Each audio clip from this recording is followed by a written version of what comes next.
भाजणीच्या चकलीला सुद्धा मागे टाकेल अशा प्रकारे खमंग आणि खुसखुशीत अशी सोप्या पद्धतीत तुम्हाला आज मी चकली तयार करून दाखवणार आहे। ही चकली अजिबात तेलकट होत नाही बघा।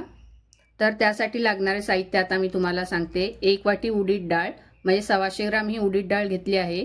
1 वाटी भाजकी चणा डाळ म्हणजे 100 ग्राम ती भाजकी चणा डाळ आणि 50 ग्राम पोहे घेतले। आता उडीद डाळ ही आपल्याला थोडी कापडाने पुसून घ्यायची आणि एकदम स्लो गॅसवरती भाजून घ्यायची आहे। साधारण 5 मिनिटं ही आपल्याला खरपूस अशी होईपर्यंत भाजून घ्यायची। बघा थोडी आपल्याला भाजल्यासारखी वाटली की त्यामध्ये 1 चमचा धणे 1 चमचा जिरे घालून पुन्हा आपल्याला मिनिटभर हे भाजून घ्यायचं आहे। धणे आणि जिऱ्याचा छान असा वास यायला सुरुवात होतो। त्यामध्ये आता मी 1 वाटी ही भाजकी फुटाणा डाळ घालून घेतली आणि 1 मिनिटभर हे भाजून घेतलं। पुन्हा डाळ चांगली गरम झाली की त्यामध्ये हे आपण पोहे घालून घ्यायचे आणि साधारण 1 ते 2 मिनिट आपल्याला हे पोहे कुरकुरीत होईपर्यंत गरम करून घ्यायचे आहेत। आता 2 मिनिटांनंतर मी गॅस बंद केला। साधारण 7 मिनिटं आपल्याला हे भाजायला लागलं आणि थोडं थंड होईपर्यंत आपल्याला हे त्या भांड्यातच ठेवायचं आहे म्हणजे कढईमध्ये। थंड झाल्यानंतर मी हे हाताने चुरून बघितलं। पोहे बघा किती कुरकुरीत झाले आहेत। साधारण आता हे थंड झालं आणि मग मिक्सरला त्याची बारीक पूड करून घ्यायची आहे म्हणजे आपल्याला हे पीठ करून घ्यायचं आहे। बघा हाताने मी तुम्हाला अशा प्रकारे हे आपलं पीठ तयार झालेलं आहे आणि हे पीठ आपल्याला चाळून घ्यायचं आहे। चाळणीने चाळून घेतलं की वरती जो रवाळ भाग येतो तो आपल्याला त्यामधला काढून टाकायचा आहे।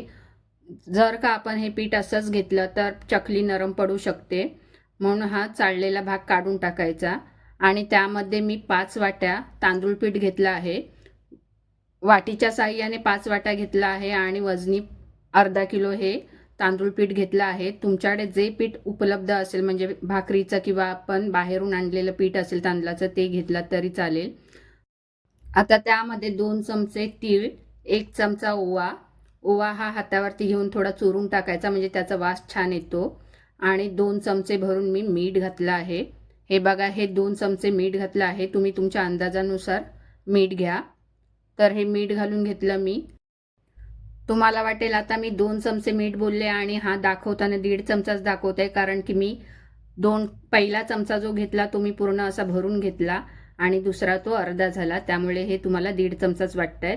पण मी 2 चमचे मीठ घालून घेतलं, 2 चमचे लाल तिखट, अर्धा चमचा हळद। हे सर्व जिन्नस घालून झाल्यानंतर आपल्याला हे हाताने मिक्स करून घ्यायचं आहे।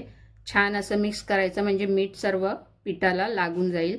जर का तुम्हाला मीठ पिठामध्ये घालायचं नसेल तर पाण्यामध्ये घातलं तरी सुद्धा चालेल। ज्या वाटीने मी तांदूळ पीठ घेतलं त्याच वाटीने मी 5 वाट्या पाणी घेतलं आणि 2 चमचे भरून तूप घालून घेतलं आहे। हे साजूक तूप घातलं आहे मी आणि गॅसवरती ठेवून चांगली उकळी येईपर्यंत आपल्याला हे पाणी शिजवून घ्यायचं आहे। पाणी चांगलं म्हणजे कड आला शिजलं चांगलं की त्यामध्ये जे मिक्स करून घेतलेलं पीठ आहे ते घालायचं। गॅस एकदम स्लो ठेवायचा आहे किंवा बंद केला तरी सुद्धा चालेल। गॅस बंद करून घेतल्यानंतर हे पीठ आपल्याला मिक्स करून घ्यायचं आहे म्हणजे पाणी सर्व त्या पिठाला लागलं पाहिजे। गरम गरम असतानाच आपल्याला हे झाकून ठेवायचं। साधारण 15 ते 20 मिनिटांनंतर हे थोडं थंड झालं की हे मळून घ्यायचं आहे। थोडं थोडं करून पीठ मी हे मळून घेतलं।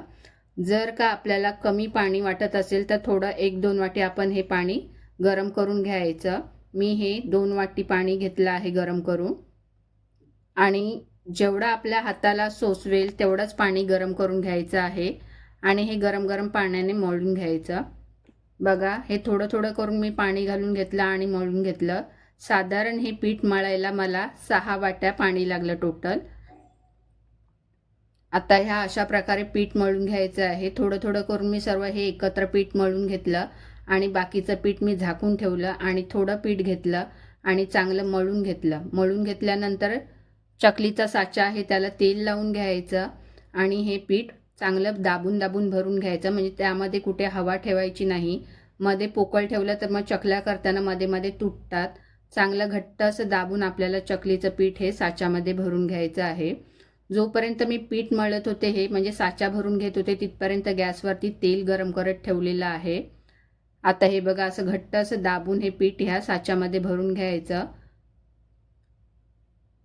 घट्ट असं दाबून झाल्यानंतर त्यावरती झाकण लावून घ्यायचं आणि चकल्या पाडायला सुरुवात करायच्या. आता हे बघा, हे झाकण लावून घेतलं आणि मी ह्या चकल्या तयार करायला घेतल्या. तेल आपलं छान असं गरम झालेलं आहे. आता ह्या अशा चकल्या तर अशा प्रकारे मी ह्या चकल्या तयार करून घेतल्या. बघा किती छान अशा चकल्या पडतायत आणि काटेसुद्धा खूप छान आलेत त्या चकलीला. चकलीच्या शेवटचं टोक आहे ते आपल्याला असं दाबून घ्यायचं, कारण की मग तेलामध्ये टाकल्यानंतर चकल्या आपल्या सुटत नाहीत, छान अशा होतात. तेल चांगलं आपलं गरम झालं आहे. मध्यम गॅसवरती आपल्याला ह्या 5 मिनटं चकल्या तळून घ्यायच्या आहेत नेहमीप्रमाणे. बघा, एकदम स्लो पण नाही, एकदम फुल पण नाही आहे, मध्यम गॅस ठेवायचा. आणि अशा 4-4 करून मी चकल्या टाकून घेतल्या. पहिला मिनिटभर आपल्याला चकलीला हातसुद्धा लावायचा नाही आहे. मिनिटभरानंतर ह्या चकल्या आपल्याला परतवायच्या आहेत. बघा, उलट्या करून घेतल्या. आता ह्याचे पूर्णपणे फेस म्हणजे ज्या बुडबुडे आहेत ते कमी यायला लागले की समजायचं आपल्या ह्या चकल्या तयार होत आल्या आहेत. आणि पूर्ण अशा ह्या बुडबुड्या बंद झाल्या यायच्या की मगच आपण ह्या चकल्या काढायच्या आहेत. साधारण 5 मिनटं आपल्याला ह्या चकल्या भाजायला लागतात. मिनिटभराने आपल्याला ह्या चकल्या फिरवून घ्यायच्या आहेत.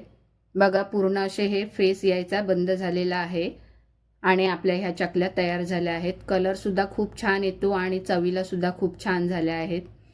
नक्की तुम्ही सुद्धा अशा प्रकारे चकल्या करून बघा आणि मला कमेंट्समध्ये सांगा.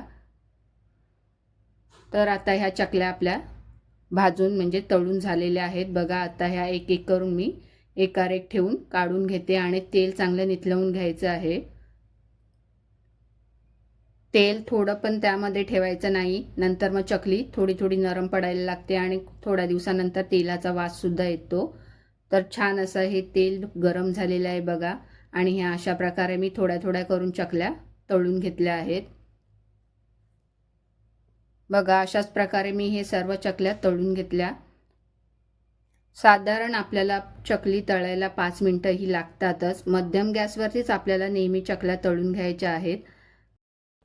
जर का तुम्ही अशा प्रकारे चकल्या केल्यात तर नक्कीच तुम्ही भाजणीची चकली विसरून जाल. नक्की कमेंट्समध्ये मला सांगा चकल्या कशा झाल्यात आणि माझ्या चॅनलला लाईक, शेअर आणि सबस्क्राईब करा. तर बघा, ही चकली अजिबात तेलकट झालेली नाही आणि सर्व चकल्या एकाच आकाराच्या बनल्या आहेत. कुठे तुटलेल्या चकल्या दिसत नाही आहेत.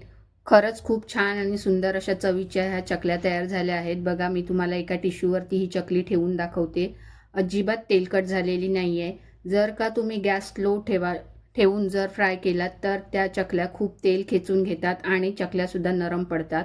आणि फुल गॅसवरती फ्राय केलात तर चकल्यावरून लाल झालेल्या वाटतात पण आतमध्ये नरम होतात. म्हणून आपल्याला नेहमी चकल्या तळताना ह्या मध्यम गॅसवरतीच तळायच्या आहेत. बघा, एकदम क्रिस्पी कुरकुरीत अशा चकल्या आपल्या तयार झाल्या आहेत. मी तुम्हाला एक चकली ही अशी तोडून दाखवते. बघा, एकदम कुरकुरीत झालेली आहे. चवीला सुद्धा छान अशी चकली तयार आहे. नक्की तुम्ही सुद्धा करून बघा.